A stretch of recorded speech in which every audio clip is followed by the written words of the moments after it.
twe nka Sheema district twahereze kufuna ibaraha yo kurgo hajati kutwicereza ngo hosting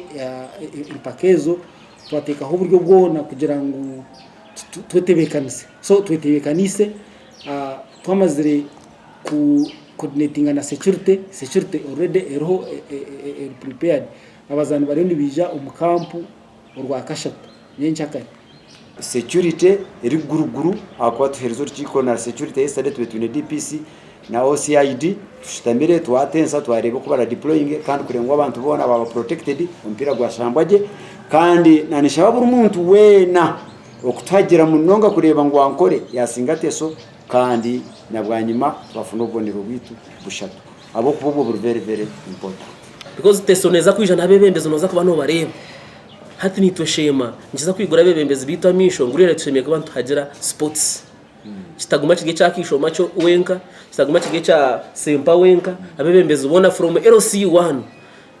mwije murebe okufite soko erije rero nitwe tutanike kuhagira umupira turuga hareve yitoroho tuzahareve yo misho rams into another orange brick wall.